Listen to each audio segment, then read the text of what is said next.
Ready, set, art. Today's sketchbook assignment is the strong animals, And I picked a praying mantis, a frilled lizard. That's for part one.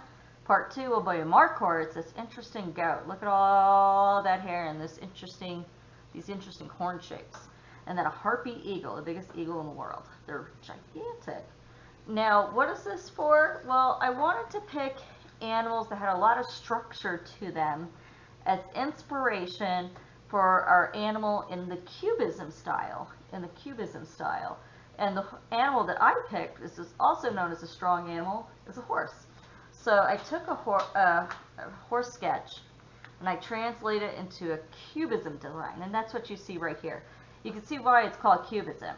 You know, it has these kind of strong, angular, geometric type designs. It reminds you of a box. And that's how we kind of define cubism. Cubism is taking a box and flattening it out so you could see all sides. We should see some geometric shapes like this, but then we should see some three-dimensional parts to it. Like, see how the head almost looks like a box, and kind of in here too. So we got to see all of those elements. But we got to practice drawing strong animals first. In another video, I'll show you how to take a sketch of a realistic animal and translate it into a cubism one. So let's get started. Alright, so I'm going to put this over here, because that's for another video. And let me get my blank paper set up, just normal computer paper. Okay. And now I'm ready to go. I have it in front of me just so I can angle all the access lines, and that's just good practice. Please do not hold your paper to the computer screen and trace it. I can tell. Alright? It's kind of wiggly and somehow it's all correct proportionally. And I should see these access lines when you're drawing. The whole point of doing those access lines is so that you can apply that same concept to any animal. And if you're copying and tracing, then you're not learning the concept. Alright, so I'm going to get started. I'm going to hold my pencil to the angle of the body and compare it to the drawing. Same with the head. Put that there. And then I'm ready to put in some basic shapes. The head's almost like a funky diamond. And then the mid part of the body, and then the back part. Okay. There's the first part. Next are your legs. And this is when it's really important to angle your pencil to the legs and then compare it to your drawing. So I'm going to start with the front two. Right? You can see it's starting to create that shape. Right? See how quickly this is when you get used to doing angles? A lot of times students will ask me, how do you draw so fast? Well, in college they had us do this. That we had to do a lot of angling, and they would only give us like 1 minute to draw the whole human figure. And you get used to learning how to draw very quickly. Okay? I mean, imagine if you were out in nature trying to draw something you quickly saw. Well, that animal's not going to stay in there and pose for you the whole time, so you have to learn how to draw quickly. Alright, so now I have the basic part. Now I need to clean it up and get some better shaping involved. So I'm going to go to my praying mantis, shape in the eyes, right? Kind of start cleaning up a little bit here and there. Sometimes as you're drawing, you realize you made a mistake, right? And normally you would draw lighter than what I'm doing so that you can erase it. For demonstration purposes, I am drawing a little darker so that it's easier for you, the viewer, to see. Okay. See, I kind of made a mistake there. That was too big. And as I was looking at it, I realized, oh wait, that's too big. So sometimes that happens. Artists make mistakes all the time. Art is all about correcting mistakes. All we do. When I do portraits of family members, it takes a while because I'm constantly going back and erasing and correcting just to make sure it's just right. So don't get discouraged if you accidentally make a mistake. You just correct it, because all artists correct their work. We all do it. So you can see as I'm doing this, I'm just trying to get basic shapes in so I can go back and add the little feelers and the spikes. Okay, like this really interesting shape here, creating this hook-like arm. And then we have the mid legs. Almost looks like a thigh right there. So I'm going to put in this shape. All right. I'm almost getting to the point where we can start cleaning up, but I'm almost there. Another bigger leg. It looks like I needed to take that out further. See, again, people make mistakes, right? It's how we do that. Okay. And almost ready. Okay. All right. Oops, missed a leg right there. See? This is what I'm saying. A lot of times we make mistakes. Okay. Other little things that I'm going to add are your spikes. This is what helps hook that little black widow. So they have these little spikes right here, like almost like they're claws, right? And it's throughout the piece. I'm going to show you a finished version. So what I do, and trust me, this drawing looked like that drawing. Okay, I had to go back, lightly erase, and clean up my lines, and of course sharpen my pencil so I can have cleaner looking lines for a more finished looking piece. And this is even still a little sketchy, but definitely a lot more cleaned up than that piece. So in here you can see all those little spikes, right? And little claws, and even that extra little claw, right? And then I cleaned up my antennas, added some details, and that helps to finish the praying mantis. We're going to move on to our frilled lizard. So these are out in Australia.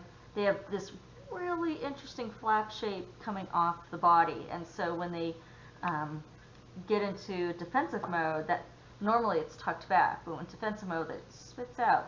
And it should remind you of that dinosaur that we saw in Jurassic Park, but that's kind of the idea here. The body shape should remind you of the iguana that we already have drawn, so that back leg shape especially.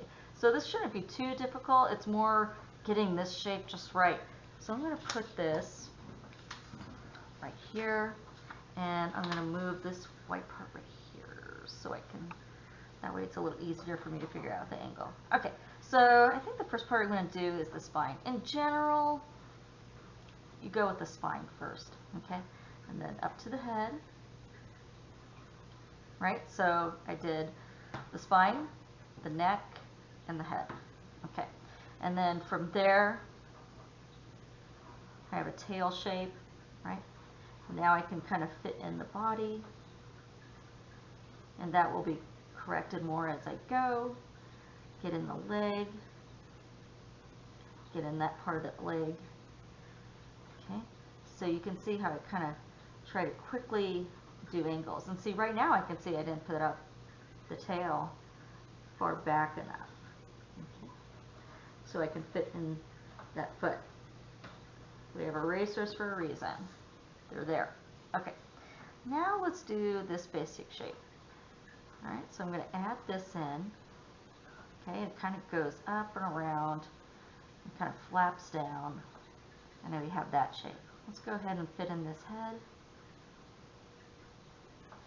So you could start to see I'm creating the basic shape. I have the proportions, and now it's time to get more shaping in so we can get to a cleaner look. I'm going to start here with this leg. It has a muscle here, part of its chest, and then part of the elbow. Bring that down. Their talons, I have to say, are interesting. They're not, it's like if you were to look at a photo, this is how they look. It doesn't have, it's kind of weird random shaping. It's not what you would think. Right? Okay.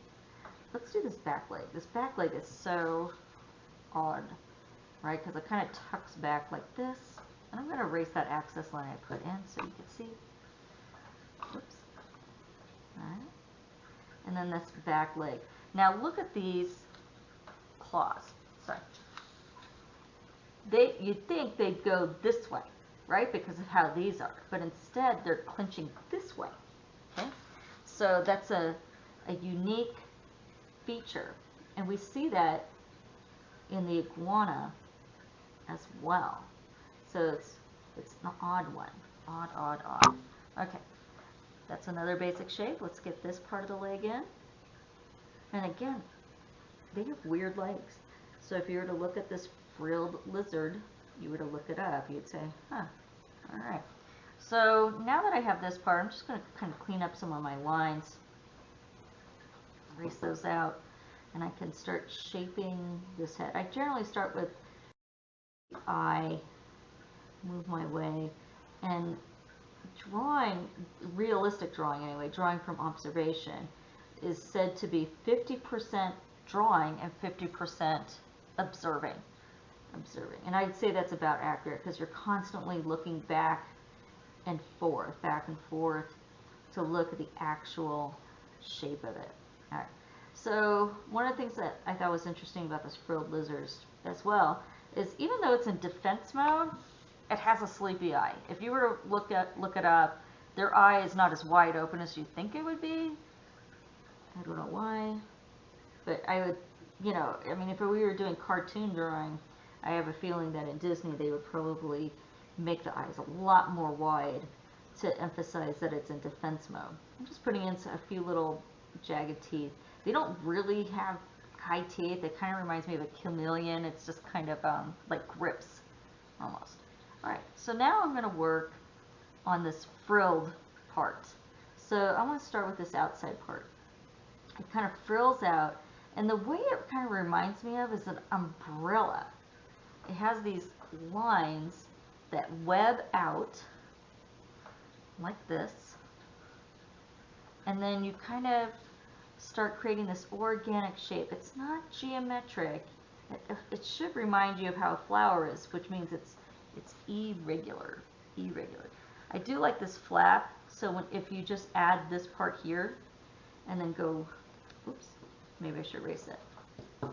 What you do is you add a loop and then bring it back up and then put that part in. And you'll have a little fold.